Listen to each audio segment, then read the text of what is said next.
이 시간 우리에게 주신 하나님의 말씀은 마태복음 21장 1절부터 11절까지입니다. 제가 봉독합니다. 그들이 예루살렘에 가까이 가서 감난산 벳박에 이르렀을 때 예수께서 두 제자를 보내시며 이르시되 너희는 맞은편 마을로 가라. 그리하면 곧 메인 나귀와 나귀 새끼가 함께 있는 것을 보리니 풀은 네 개로 끌고 오라. 만일 누가 무슨 말을 하거든 주가 쓰시겠다 하라. 그리하면 즉시 보내리라 하시니 이는 선지자를 통하여 하신 말씀을 이루려 하심이라. 일러서되 시온 딸에게 이르기를 내 왕이 내게 임하나니 그는 겸손하여 나귀 곧 멍에 매는 짐승의 새끼를 탔다 하라 하였느니라. 제자들이 가서 예수께서 명하신 대로 하여 나귀와 나귀 새끼를 끌고 와서 자기들의 겉옷을 그 위에 얹히며 예수께서 그 위에 타시니 무리의 대다수는 그들의 겉옷을 길에 펴고 다른 이들은 나뭇가지를 베어 길에 펴고 앞에서 가고 뒤에서 따르는 무리가 소리 높이 이르되 호산나 다윗의 자손이여 찬송하리로다. 주의 이름으로 오시는 이여 가장 높은 곳에서 호산나 하더라. 예수께서 예루살렘에 들어가시니 온 성이 소당하여 이르되 이는 누구냐 하거늘 무리가 이르되 갈릴리 나사렛에서 나온 선지자 예수라 하니라. 아멘. 호산나 다윗의 자손, 모든 마귀 새끼들도 다 알죠. 그리고 거룩한 공동체에 편성된 것과 같은 모습들을 보이고 있습니다. 예수를 중심으로 뭉쳤죠. 그러나 이 예수는 보이는 그 실체가 있는데도 불구하고 예수가 아니고 예수 부적이죠. 그죠? 오늘날 우리 교회가 많이 생각해야 될 부분들입니다. 메시아는 나귀, 곧 멍에 매는 짐승의 새끼를 탔습니다. 구약의 스가랴의 예언에 따라서 이렇게 했을 것이다. 우리의 죄는 무엇인가 할 때 우리는 곧 우리를 사랑하신 성부에게 멍에를 매게 한 것이다. 물론 이거는 단편적인 부분이에요. 여러 가지들이 있죠. 그리고 성도는 멍에를 매신 성부의 아들이신 성자의 은혜에 탑승합니다. 왜냐하면 이 성자는 자기 백성을 위하여 십자가에 달릴 왕으로서 우리에게 오시는 메시아이시기 때문입니다. 그래서 그의 명예가 아니고 우리의 멍에를 지신다라고 우리는 생각합니다. 실로 예수 그리스도의 출현하심에 대해서는 인생의 모든 성도들이 철로 역정들이 좀 녹아 들어가 있다. 우리가 올바른 성도라면 어떻게 삶을 사는가 했을 때 삼박자복음은 완전히 틀려버립니다. 필그림 미지 프로그레스라고 하지. 순례자의 프로그레스. 순례자의 진행이나 이 과정들이 어떻게 되었는가 했을 때 우리는 기대 속에 얼핏 보면 호산나 칭송받으면서 살아가고 출발하는 그 인생을 이야기할 수 있습니다. 응아 하고 태어날 때 악 하고 태어났든지 비명을 지르고 태어났을 때 그게 첫 생명의 탄생을 알리는 영광스럽고 고귀한 환성처럼 해석할 수도 있을 것이다. 그러나 그들은 곧 이들의 외면 속에 수치를 당하는 삶을 보게 될 것이고 결국에는 십자가에 매달려서 죽게 되는 철저히 사회로부터 격리되는 이런 것들을 우리는 맛보게 될 것입니다. 이때도 우리가 영광스럽게 생각한 이 상태가 어떤 식인가 했을 때 예수님의 모습과 참 많이 닮아 있는 게 예수님께서 나귀를 타고 입성하시면서 호산나 소리를 듣습니다. 참 꼴불견이죠. 언밸런스입니다. 군마를 타고 의기양양하게 들어가는 것이 아니고 나귀를 타고 들어가면서 호산나 한다 했을 때 얼마나 촌스럽게 보입니까? 맞지 않는 옷을 입은 모습들입니다. 왜 이런 것을 이야기했을까 했을 때 왜 이게 초라하게 해석할 수 있는가 했을 때 우리의 편견과 선입견 때문입니다. 군마를 타고 들어갔던 의기양양한 모습들이 없었다면 나귀를 타고 들어가는 그 모습들이 초라하고 언밸런스처럼 보이진 않았을 것입니다. 우리나라가 못 살았을 때 있지 않습니까? 그거 무슨 집차입니까? 그거 시발집차입니까? 뭐 이런 거라든지 포니차라든지 이런 걸 타고 다니고 있지 않습니까? 개선 장군처럼 뭐 퍼레이드를 벌인다 하더라도 다 비웃지를 않았을 거예요. 조금 살게 되니까 그런 모습들이 좀 우스꽝스럽게 보일 수가 있는 거죠. 그죠? 황희정성이 소 타고 다니는 것, 요 임금이 소 타고 다니는 것, 이거 별로 우스꽝스럽게 보이지 않았을 것입니다. 지금 보면 우스꽝스럽게 보이겠죠. 그죠? 예수님께서 이렇게 하는 것은 더 잘못된 사치스러운 부분들이 있었는데, 이런 것들에서 우리는 어떻게 생각할 수 있어야 되는가 하면요, 군마가 상징하고 있는 것은 팍스 로마나처럼, 팍스 아메리카나처럼 어떤가 하면요, 강대국의 지배에 의한 평화, 군사력에 의한 평화를 이야기하기 때문에 이것은 결코 본질적인 면에 있어서는 평화가 아닙니다. 왜냐하면 평화를 지키기 위해서 어쩔 수 없이 비용돼야 될 국방비에 대한 부담은 오롯이 평민들의 몫이죠. 그래서 굉장히 혹사당하죠. 그렇지 않겠습니까? 그러나 나귀를 타고 가는 이 언밸런스해 보이는 이것이 정말로 평화의 상징이라면 그들은 정직한 소산을 먹고 살 수가 있었을 것입니다. 공산주의가 자본주의만큼이나 틀린 것은 칼막스가 이야기할 때 잉여가치설을 이야기하죠. 야, 이게 노동력의 착취에서 부가 창출되었기 때문에 모순이다라고 하는 것이 잉여가치예요. 그런데 공산주의도 그 체제를 지키기 위해서는 어떻습니까? 노동력의 착취를 바탕으로 해서 군비를 늘립니다. 결국 자기네들도 그 잉여가치에서 벗어날 수가 없습니다. 결국 무슨 이야기를 우리는 알아야 되는가 하면요, 인간의 능력에 의한 평화가 있는 게 있을 때 없다는 것입니다. 그렇다면 도덕이 있는 게 있을 때 더더욱 없다는 것입니다. 평화가 없고 평등이 없는데 이미 출발 자체가 평등이 무너졌는데 어떤 도덕이 있을 수 있습니까? 불공평한데. 불공평 속에서 일어난 도덕이라는 것은 있지 않습니까? 기득권에 대해서 인정된 도덕과 하층민에 대해서 있지 않습니까? 수용해야 될 도덕들이 올바른 도덕입니까? 고대 시대 때부터 지금까지 언제나 윤리가 존재했었고요, 착하게 살자는 이야기들이 나왔고 시정적 정의라는 이야기들이 나왔습니다. 우리가 공민정신이라고 이야기하죠. 있었는데 그 공민정신이 단 한순간도 올바른 적이 있었는가 했을 때 전혀 없었다라는 것입니다. 왜 그렇는가 하면 나귀를 타고 가는 이 모습 자체가 영광에 비해서는 언밸런스하게 보였기 때문이거든요. 이 언밸런스한 것을 우리는 좀 생각합니다. 그렇다면 우리의 삶은 어떻는가 했을 때 영광스러워 보였을 그 순간에도요, 우리는 나귀 타고 호산나 받고 있는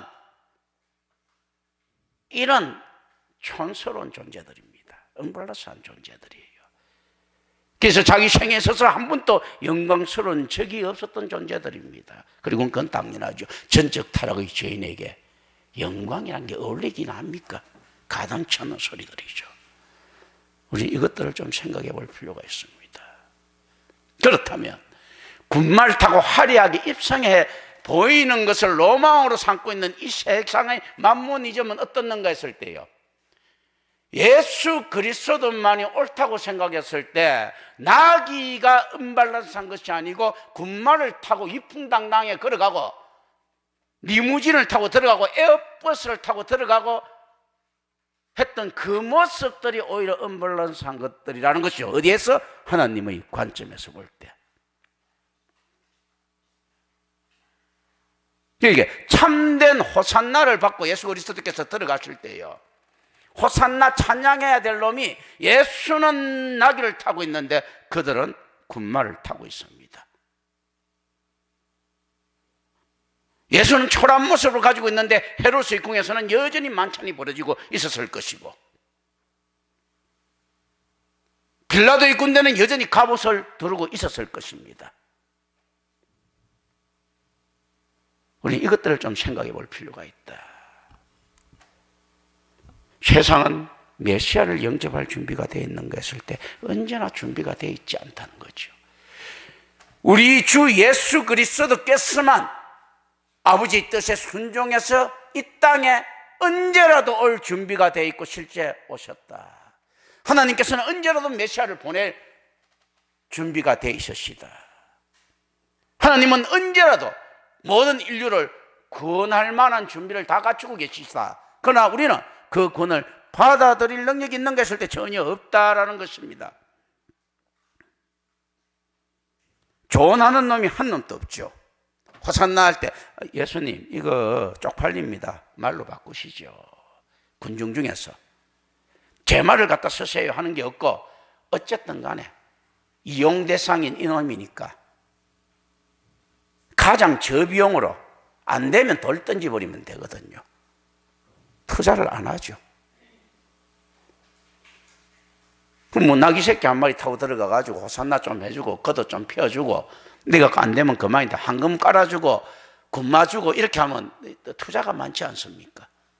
이제 이런 개념들도 우리가 좀 생각을 합니다. 실제로 그렇다는 이야기들이 아니고 그 개념 속에 있지 않습니까? 성경은 우리에게 대화를 시도하고 있는 부분들이 있다라는 것들입니다. 그럼 우리의 지금 입장은 어떻는가 했을 때 여기서 자유롭겠습니까? 오늘날 교회의 입장이 어떻습니까? 임마누엘 교회가 나귀를 타고 들어왔을 때 다른 교회들이 임마누엘 교회를 비웃고 있지는 않습니까? 예수님과 칭송받을 자와 나귀는 언밸런스적인 거죠. 그러나 실제 그렇지 않거든요. 예수님은 충만하십니다. 왜냐하면요, 서가랴에 예언됐던 그 충만함을 타고 오는 거예요. 세상이 보는 눈들이 그랬을 수도 있다.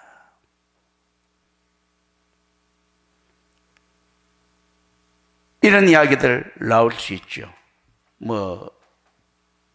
이제 제 안에서 잘못하면 자랑되는데, 이거 예를 들어서 임마누엘 교회의 규모에 비해서 들은 이야기들이고 하고, 내가 가지고 있는 학벌이라든지 스펙 아깝지 않느냐 이런 개떡 같은 소리도 내가 몇 번 들었거든요. 근데 그들 기준에서는 어떻습니까? 군마하고 이렇게 맞추는 거죠. 조직실학 박사, 그리고 대학 교수, 이런 거. 이런 것하고 좀 이거 언밸런스하다는 것이죠. 그죠? 그런데 과연 누가 있어 교회보다 큰 자가 있습니까? 단 한 명의 성도만 있더라도 그 교회보다 누가 있어 위대할 수가 있습니까? 그가 선지자라는 사실이요, 그가 성도라는 사실을 확정시켜 주지 않습니다. 그런데 교회는 성도를 품는 곳이란 말이죠. 그 성도가 한 명이 있다면 누가 그 성도보다 위대할 수가 있겠습니까? 그 선지자의 궁극적인 목표점은 성도인데, 요나가 수없이 많이 삑살이 나는 성도로 살죠. 모세도 마찬가지고, 바울도 그렇지 않습니까? 가마리엘 문화에 있었을 때 그 바울, 12제자들도 마찬가지고, 우리 삶에 있어서 우리는 얼마나 불안한 가운데 노출되어 있는가, 영적으로요. 어느 누구 하나도 켈빈도 바울도 자기 구원에 대해서 자유롭지 못했습니다. 항상 떨고 있었거든요.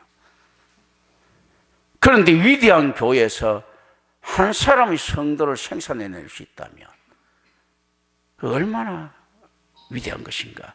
그 성도가 하나도 없는 곳에 임명받았다 하더라도 설교하는 그 자가, 선포자가 결국 성도가 될 수 있다면 이것 또한 얼마나 위대한가라는 겁니다. 그러나 그 공허함들은 있습니다. 그 공허함 가운데서는 우리가 어쩔 수 없이 필그림 미즈 프로세스 이게 노출되어 있는 겁니다. 항상 괴롭죠, 그죠? 괴로운 것이거나 다 불평을 이야기하는 것이 아닙니다. 그리고 우리는 맨 마지막 순간에 더 큰 절망을 맞이하게 될 것입니다. 엘리 엘리 라마 사박다니. 하나님과의 완전히 단절된 것 같은 절대적인 고독 속에 죽음의 맨 마지막 앞자락 순간에도 서 있을 수 있다. 그 순간이 찰나적으로 지나고 난 다음에 거의 동시와도 같이 그 죽음의 그 순간에 엘리 엘리 라마 사박다니라고 불렀던 그 음성에서 다 이루었다라고 하는 감사와 축복이 터져 나올 수도 있을 것입니다. 성도의 견인은 언제까지인가 했을 때요, 영화의 바로 붙은 그 지점까지입니다. 그럼 이 땅에서 우리는 얼마나 불합리하게 하나님에게 대우받으면서 살아가는 뜻이 느낄 수 있는 존재들인가 하는 거죠. 하나님 해도 너무한 거 아닙니까? 할 수 있는 존재들이죠. 언제까지인가 했을 때 자기가 구원받았다는 확신이 드는 죽음의 그 순간 전까지 엘리 엘리 라마 사박단이라고 외칠 수 있다는 거죠. 그런 것들입니다. 이 제자들의 삶이거든요. 그래서 그리스도께서는 우리 주님의 영광에 동참하기 위해서는 내 고난에 참여하라라고 바울을 통해서 계시하시는 겁니다. 제자들이 예수님의 명으로 두 짐승을 데려오고 왔다는 기록은 예언 성취의 주제, 그러니까 사절을 강화시킵니다. 그리고 예수님의 마지막 단계의 사역에 대한 하나님의 주권을 지적합니다. 내가 하는 것은 내가 하는 것이 아니다라는 것, 주권을 지적합니다. 임마누엘 교회가 바른 신앙의 표본을 보이고 있다면 하나님께서 하시는 것이 분명합니다. 지금까지 예수님께서 무언가를 타고 다니신 기록이 전혀 없는 것으로 미뤄봐 이런 눈에 띄게 하려는 의도적인 행위가 틀림없습니다. 연출하는 거죠. 그래서 교회는 거룩한 연출들도 필요한 것도 사실입니다. 그런데 이 연출은 철저히 거룩해야 됩니다. 만문과 관계 있는 것이 아니죠. 연출을 이용하려고 하면 아라비아산 말이었으면 좋겠는데 뭐 산지에 있던 그 나귀 새끼들이란 말이죠.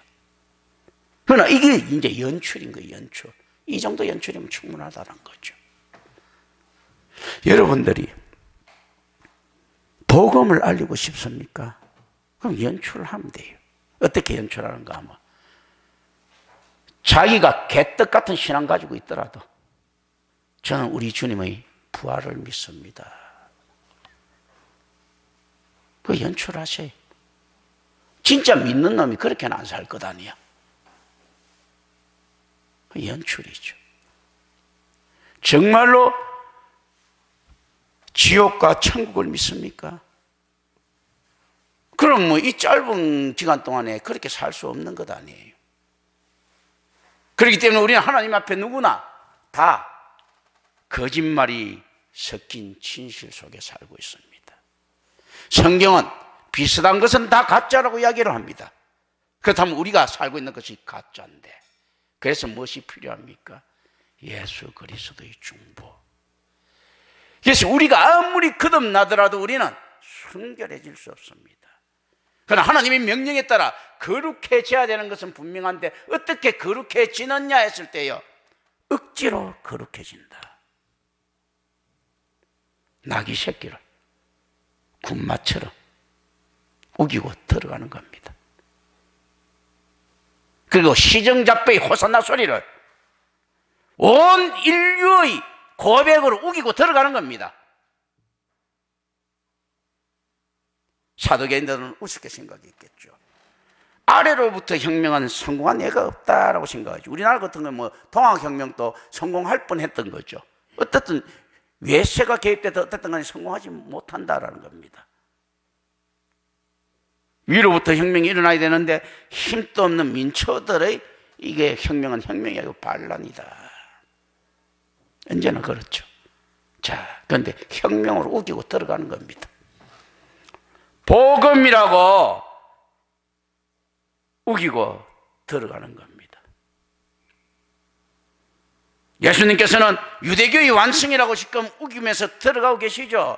낙이 타고 다윗의 잡녀와 같은 시정잡배들의 환영을 받으면서 금가루를 뿌리는 것이 아니고 냄새나는 겉옷 깔아놓은 것을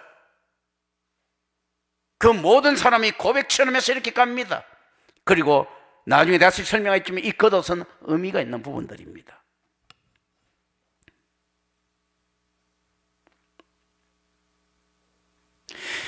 따라서 이 행위는 마태가 명확하게 밝히듯이 메시아의 왕의 임하심에 대한 스가랴 선지자의 예언이 성취되었다는 암시를 제공하고 있습니다. 그러면 우리가 제공받았으니까 그 안에 독자 입장에서 이렇게 듣는 거예요. 마태가 이 이야기를 쭉 할 때 그 당시 마태복음 독자들이 있습니다. 독자들이 누굽니까? 그 교인들이겠죠. 지금 저도 이 안에서 쭉 이렇게 지금 하고 있습니다. 이 독자 청중들한테 쭉 이제 제공하고 있는 거죠. 제자들과 군중들은 이 암시를 인식하고 있었고 예수님의 도착을 승리 행진으로 바꾸고 있습니다. 자, 마태가 지금 전달하는 것보다요, 제가 전달하는 게 훨씬 더 수준이 있어야 됩니다. 왜냐하면 마태가 기자죠, 기록자죠, 라이터죠. 성경은 두 저자가 있다 했습니다. 하나님의 저자와 인간의 기록자. 그러니까 마태는 어디까지 할 수 있는가 하면 그때 허용된 것까지 자기가 적었더라도 그때까지만 합니다. 우리는 좀 더 열려있으니까 내가 마태보다는 좀 더 잘 알겠죠. 앞으로 우리 후진들은 또 저보다 좀 더 잘 알아야 되겠죠. 바울 서신을 이야기하고 있는데도 마찬가지입니다. 바울 서신은 성경입니다. 진리이기 때문에 바울이 바울 서신을 알 수가 없어요. 부분적으로 알 수밖에 없거든요. 내가 바울보다 바울 서신을 좀 더 알게 되는 거예요. 후발에. 계속 이렇게 오는 거거든요. 그래서 나는 이 안에 제공하고 있을 때 더 당당하게, 마태보다 더 당당하게 지금 전달하고 있는 겁니다. 그러나 성경의 무엇인가, 성경이 멈추는 곳에서는 멈춰야 되는 그 절대성에 비추어서 조심하는 겁니다. 성경이 나아가는 데까지는 반드시 나아가야 되겠지만 성경이 멈추는 곳에서는 반드시 멈춰야 되기 때문이거든요. 왕이 입성하는 축제 분위기에 대한 이 분위기는 이 무리들이 잘 알고 있습니다. 이들은 자기 겉옷을 벗어서 혹은 요한복음 12장 13절을 참조하며 종려나무 가지를 잘라서 예수님을 영접합니다. 사실 이 관행은 냄새나는 것 하지만 또 왕을 인정하는 이 관행이 또 됩니다. 열왕기 하 9장 13절 우리 한번 볼까요? 그러면 열왕기하 9장 13절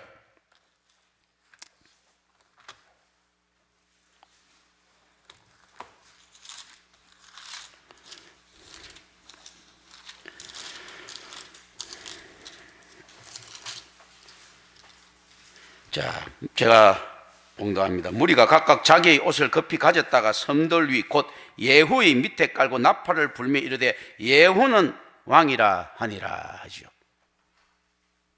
여 있습니다.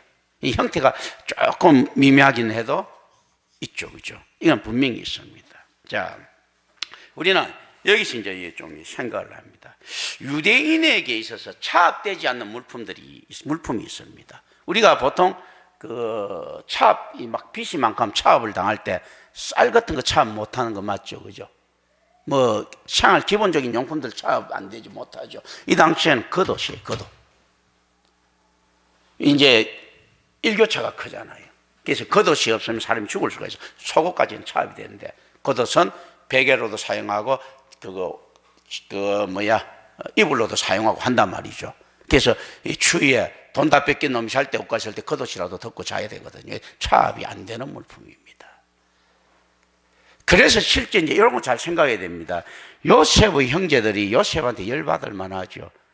야곱이 요셉한테 좋은 옷을 사줬단 말이에요. 좋은 옷을 줬거든요. 이 옷은 거의 평생에 이 옷 한 벌로도 끝날 수 있는 이 시기예요. 그런 거거든요. 그런데 좋은 옷을 줬으니까 평생 재산을 갖다가 좋은 거 줬으니까 얼마나 편한 겁니까? 이거 돈 이상이 편해져, 그죠? 이런 것들, 이제 이런 걸 알아야 되는 거예요. 그래서 이제 예수님께서 이렇게 얘기해요. 누가 내 속옷을 달라고 하면 겉옷을 주고, 이렇게 이야기하죠. 이때 우리가 이런 걸 모르면 잘못 해석을 하는 거죠. 또 프로스불 제도를 모르면 잘못 해석하는 거고, 이걸 알아도 또 잘못 해석을 하고 있었고, 계속. 어떤가 하면요. 네가 차압을 끝까지 당할 때 빚이 있으면 겉옷까지 내어줄 정도로 돈 떼먹으려고 하지 말고 갚으려고 해라. 왜냐하면 이 당시 프로스불이라는 제도가 부자들이 희년이 다가오면 돈을 안 빌려주려고 하는 게, 희년 다가오면 돈을 안 갚아도 되잖아, 유대인이에요. 율법에 따라서. 그 제도가 발생되어 있으니까 어떻게 이야기를 하는가 하면, 부자들이 희년이 다가올수록 땅도 안 빌려주고 돈도 안 빌려주려고 합니다. 그러니까 어떻는가 하면 프로스불 제도라고 희년이 돼도 갚아야 되는 돈을 이야기를 합니다. 예수님께서는 이걸 신명기 위반으로 보는 거죠. 예수님이 이게 반대고 랍비 힐렐에서 이 제도가 제정되고 있지 않습니까? 주창되고 이게 수용됩니다. 그러다 보니까 어떻습니까? 형식적으로만 그 신명기가 지켜지지 실질적으로는 어떻습니까? 신명기의 구제활동은 다 무너져 버렸습니다. 언제나 받을 수 있는 차용증을 적어줄 수밖에 없죠. 프로스불에 따라서. 그건데 이것을 부자들이만 탓인가 이거죠. 니들이 이놈들아 가지고 있는 놈들도 띠먹으려고 안 갚았지 않느냐는 거죠. 희년까지 기다리면서 띠먹고 막 이렇게 하려고 안 갚고 있었기 때문에 이게 악순환이 반복된 것 아니냐 이거죠. 그러니까 속옷 달라고 하면 야 겉옷은 내 거야 하고 버티지 말고, 내가 돈 달라고 하면 땅에 파묻어 놓고 없다고 하지 말고 겉옷까지 내줄 정도로 네가 양식껏 갚아라는 거거든요. 이래 됐으면 이 제도가 없지 않았느냐라죠. 이 제도가 프로스불 제도가 생기는 바람에 실질적으로 음성적으로 성경에서 그토록 경멸해왔던 노예 제도 같은 것들이 그때 있었단 말이죠. 많은 사람들이 노예화되어 있었단 말이죠. 유대 사회에서도. 이런 것들을 이야기하는 거거든요. 자, 이제 그럼 이 겉옷의 개념은 어떤 겁니까? 영원한 이 땅에서는 자기 재산 개념이죠. 이걸 깔고 내놓는 겁니다. 왕을 영접하려고 하며. 그러니까 어떻는가 하면요. 자, 이스라엘 사람들이 사사시대 때 왕이 없어가 지멋대로 행하다가 왕이 필요하다고 하니까 하나님께서 노여워하시죠. 신정국가를 하는데 이거는 왕권국가를 갖다가 있지 않습니까?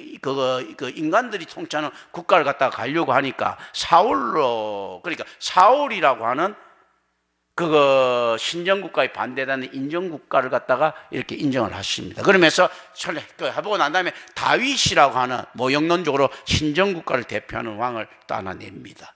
그래서 사울은 다윗보다도 훨씬 멋있고 남자다운데도 불구하고 배척당하고 다윗이 이렇게 뜨는 거거든요. 다윗은 신정국가를 대신하기 때문에.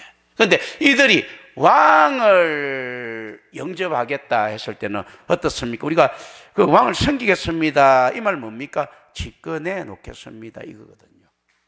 그렇기 때문에 자기 거라고 주장 완전히 할 수 있는 것은, 끝까지 내놓을 수 있는 것은 겉옷이죠. 이게 법률적으로는 영원히 자기 물품, 겉옷이죠. 이건 이제 까는 거죠. 이 개념들이 들어가 있다. 이건 차압되지 않는 거니까 정당하게 언제나 자기, 그러면 어떻습니까? 이 모든 것들 내 걸 다 당신에게 바치겠습니다. 나를 이 발밑에 이렇게 쭉 깔은 것들은 그 나를 밟고 지나갔었어. 뭐 어떻게 쭉 뭐 이렇게 이야기하죠, 그죠?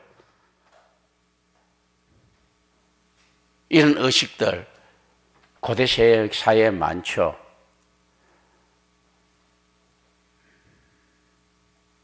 옛날에 뭐 김대중 대통령이 그 운동권 시절 때 이렇게 이제 민주주의는 국민들의 피를 먹고 자란다. 뭐 이런 식으로 이야기했죠. 이제 이런 식으로. 그래서 이게 그것 아니면 이건 쟁취할 수 없다. 이거 나를 밟고 가라. 뭐 이런 개념들이 쭉 언제나 보면 이 권력 개념에는 이게 들어가 있는 것들입니다. 그렇기 때문에 권력이 어느 정도 착취하는 것은 우리가 동의를 한 걸로 간주되는 겁니다. 이 겉옷을 벗어놓은 것처럼 이런 것들이거든요. 형태가 이스라엘 이거만큼. 그러니까 예수님한테 이 겉옷까지 벗겨놓은 놈들이요, 며칠 지나지도 않아서 발광을 떨죠. 그죠? 이런 모습들을 우리는 생각해야 됩니다. 세상이 얼마나 속이는 가 했을 때요. 겉옷을 내고 까른 놈들까지도 돌을 던지고 예수를 죽이는 데 앞장을 서는 이런 세태입니다. 이 세태에서 웃기는 것은 속이는 것들, 그러니까 군마를 타고 들어간 사람에게 벗어난 겉옷은 힘에 의해서 이들은 처리를 못하는데, 나귀 새끼를 타고 가는 사람한테 벗어난 겉옷은 힘이 약하니까 처리할 수 있습니다. 그래서 언제나 올바른 교회의 올바른 목사는요, 뒤통수 맞을 수 있습니다. 가짜 교회의 거대한 목사처럼 보이는 있지 않습니까? 이런 목사들은 뒤통수 잘 안 맞죠. 왜 안 맞는가 하면 그가 가지고 있는 인프라의 거대한 힘 때문이죠. 지금 이제 이런 것들이죠. 이들은 그것을 벗어나면서 오늘같이 똑같이 이렇게 생각할 수 있습니다. 야, 김경천 목사 말이야, 내 하나 빠지면 얼마나 힘들겠어. 뭐 지가 날 태워야지.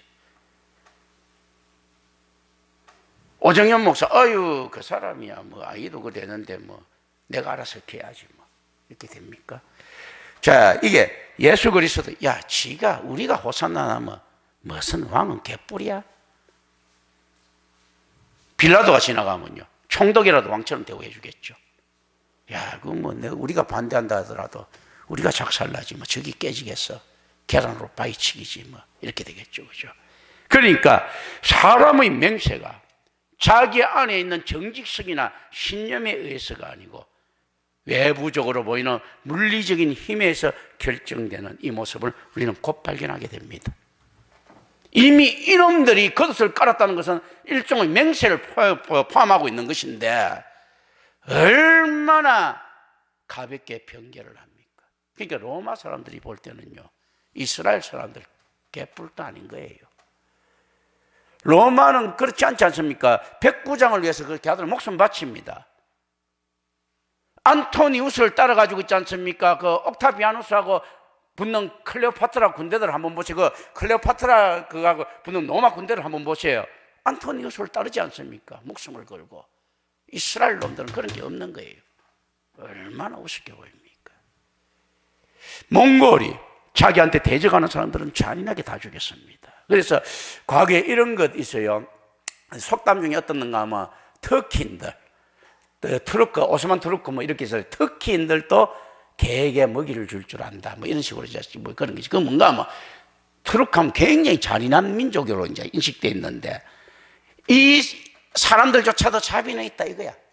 뭐 이런 이제 그 속담으로 사용하거든. 그러면서 어떤 이야기한 거 뭐 그거 몽골인이 지나가면 애들이 울음이 그치지 않는다라고. 그 몽골이 터키인들이. 근데 몽골인들이 지나가면 사방이 조용하다. 애들이 너무 겁을 먹어 울지도 못한다는 거예요. 그 정도 되는 몽골인이 중국 보면 웃기거든. 이놈들은 보면 나중에 보면 뭐 오면 박수 치고 자기들한테 했다가 금방 배반했다가 돈에 따라 움직였다가. 그래서 저항하는 고려인들은 대우를 해주고 중국을 개떡같이 본 겁니다. 특이하게 고려에게 대해서는 관대했어요. 다른데 보면 저 반란을 일으키고 뭐 항쟁하는 데서는 뭔가 철저했거든. 그랬거든요.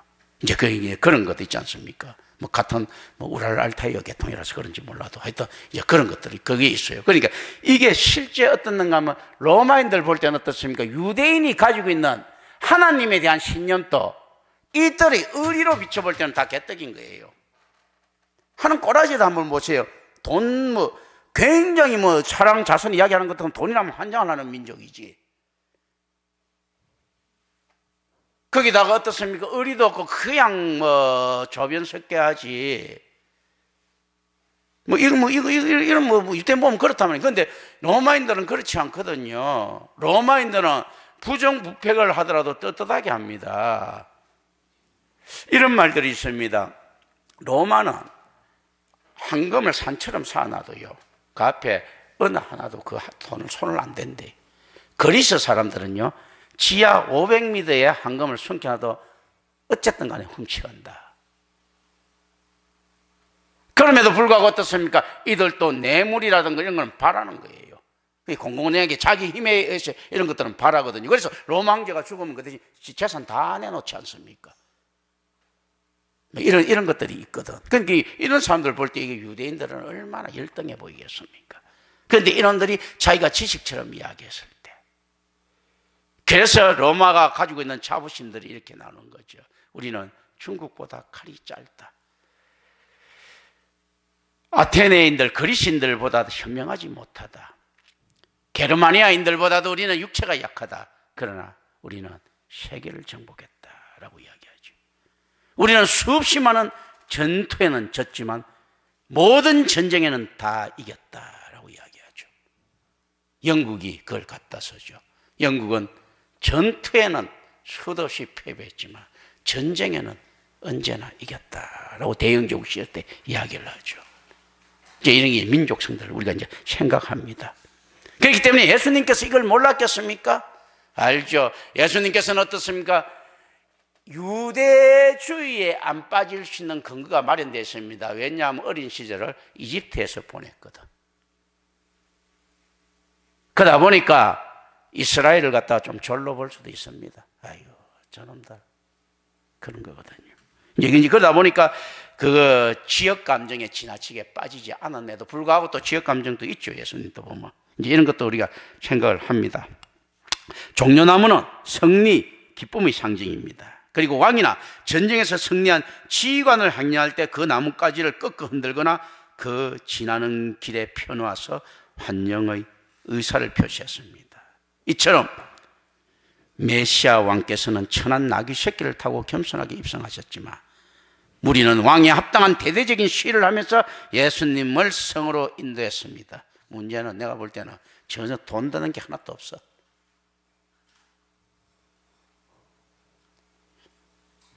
임마누엘 교회도 앞으로 가면서 그런 것들을 많이 들을 수 있습니다. 아유, 목사님 은혜 받았습니다. 정말 이런 교회가 꿈 같은 교회죠 하면서 돈 안 되는 거는 다 내놓을 겁니다.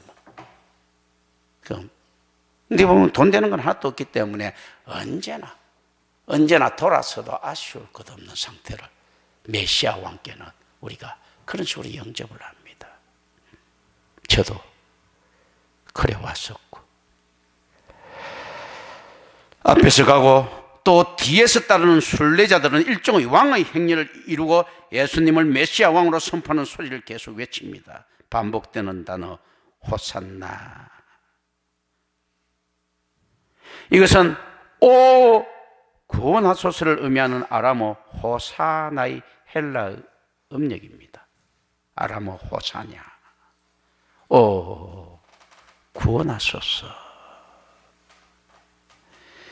참고로 70인역에서 10편 117편 25절은 이 단어를 지금 구원하소서로 번역했습니다. 10편 117편에 보면요 25절에 10편 117편에는 본물의 무리의 환호와 같이 승리와 종말론적 구원의 의미가 있습니다. 이들은 자기도 모르는 사이에 지금 종말론적 의미를 외치고 있는 겁니다. 그런데 실제로 이들의 탐욕은 그게 아니죠. 정복자 메시아, 경제적인 메시아를 이야기하죠. 그리고 다가오는 유월절에 참여하기 위해 모인 순례자들이 생각하고 있었던 이 시편을 지금과 같은 상황에 적용하는 것은 사실 적절해 보입니다. 지금 유월절에 참여하기 위해서 순례자들이 이렇게 생각하고 오죠. 이 순례자들은 이 시편을 생각하고 오는 거예요. 117편. 그러니까 지금 구원하소서 하는 거고 호산나, 오 구원하소서. 그러니까 호샤나. 좀 적절해 보이죠. 이제 이런 문화적인 것들이 들어 있습니다. 왕의 예루살렘 입성과 함께 유대인들이 기대하는 종말론적 구원이 바야흐로 경험될 것이라고 사람들은 기대했습니다.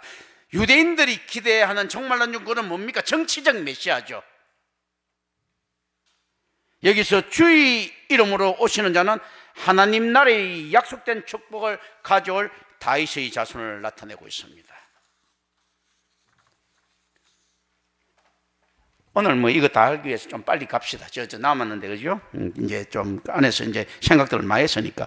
무리의 이 열광적인 외침은 큰 절기를 지내기 위해 예루살렘에 온 순례자들의 민족주의적 열정과 흥분에 일치했을 것이다. 민족주의죠. 이거 민족주의가 하면 자이오니즘도 민족주의예요. 유대가 망하고 난 다음에 시온주의라고 하죠. 자이오니즘 어떤 거 하면 팔레스틴에 유대가 건설됐고 실제로 이루었습니다. 2차 세계대전이 끝나고 난 다음에 제안을 받았죠. 만주 땅 할래 하니까 팔레스티나의 사람들이 있으니까 우리는 그리로 들어갑니다 라고 지금 이제 예루살렘을 지정한 거죠. 그죠? 만주 땅이 훨씬 조건이 좋은데도 불구하고 만약에 그 걔들이 이런 거 자이오니즘 아니고 오케이 했으면 이스라엘하고 우리하고 좀 인접해 있었을 거예요. 바로 그죠? 그러니까 예수님의 예루살렘 입성은 온 성이 소동할 정도로 충격적이었습니다. 혹자는 이 당시에 270만 명 정도의 사람이 예루살렘으로 모였을 것으로 추정합니다. 한 270만이 모였을 것이다.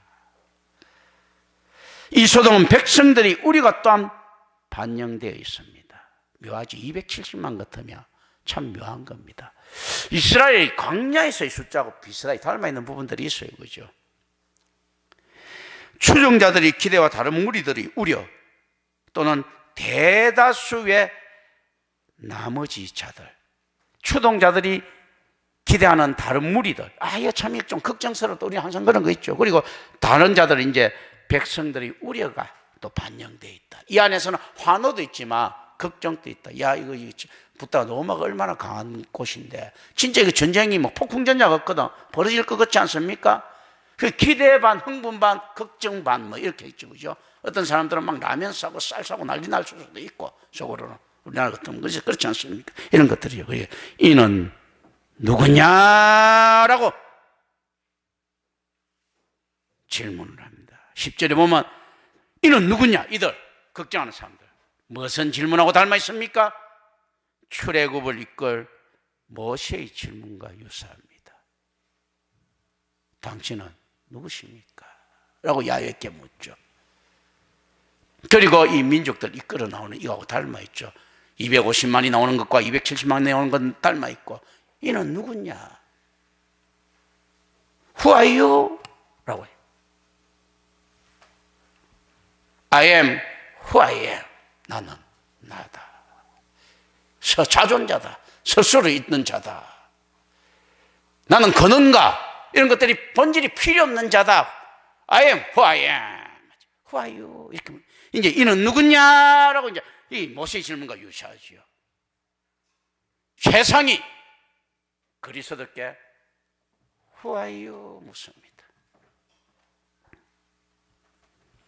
이는 누구냐라는 질문은 다윗 가문의 메시아에 대한 무리들의 확신을 제공합니다. 두 무리가 있죠. 확신하는 무리와 의문하는 무리. 그리고 우리는 예수님을 지지하는 사람들과 십자가 처벌을 외치는 또 다른 사람들 사이에 벌어질 태도의 양극화가 이루어지는 것을 보게 될 것입니다. 이제 우리도 이게 지금 청중들이고 독자들이에요. 이게 쭉 기대를 해야 됩니다. 이거 보듯이. 그럼에도 불구하고 유월절 축제를 위해 모이던 무리들은 예수님과 그의 사역에 대해 이미 들었을 것입니다. 갈릴리 나사렛에서 나온 선지자 예수라는 표현은 뭡니까? 고백이 아니고 단지 정보입니다. 우리는 이 예수입니다. 나사렛 예수, 우리 주 예수 그리스도라고 하는 정보를 듣고 있습니까? 고백을 하고 있습니까? 이들은 지금 정보를 교환하고 있습니다. 오늘날 교회가 정보를 교환하고 있습니까? 고백을 하고 있습니까? 옛날은 단지 정보입니다. 이건. 그죠? 보면 정보잖아. 왜냐하면 그들은 아직 진정한 메시아를 영접할 준비도 능력도 없었던 인물들이었으므로 예수님에 대한 그들의 평가는 진실과 거리가 멀었기 때문입니다. 예수님은 유대 지역보다는 갈릴리에서 더 유명했습니다. 그리고 이 두 지역은 서로 분열이 있었습니다. 이 갈릴리를 두고 뭐라고 이야기합니까? 이방의 갈릴리라고 하죠. 막 보면 이거 이방인도 아니고 유대인도 아니고 하도 이제 뭐 실제 북침도 많이 당하고 그렇지 않습니까? 이 지역에 보니까 그리고 금방 변절합니다. 나 이게 볼 때는 막 그러니까 뭐 맨날 뭐 침범 당하고 뭐 이방인들이 탁실거리는 곳이잖아요. 이게 그게 이방의 갈릴리다. 그래서 갈릴리를 굉장히 비하하고 있었던 거죠.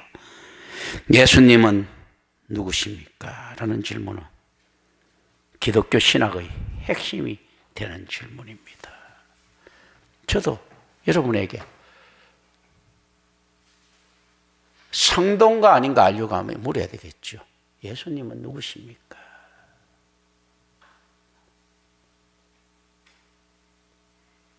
이는 누구냐? 이걸 알고 하나님을 아는 지식 가지고 들어가야 되죠.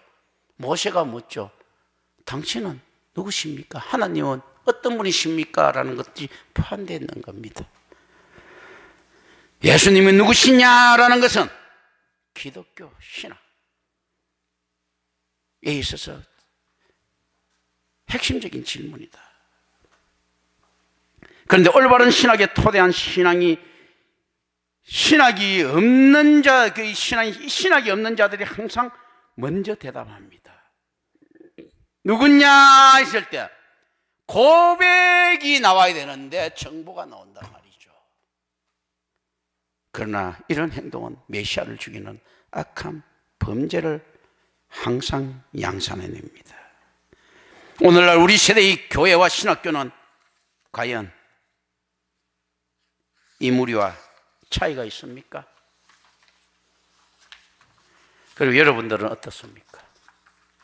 기도합니다. 은혜로우신 아버지 하나님 감사합니다. 우리 주 예수 그리스도 이름으로 기도드립니다. 아멘.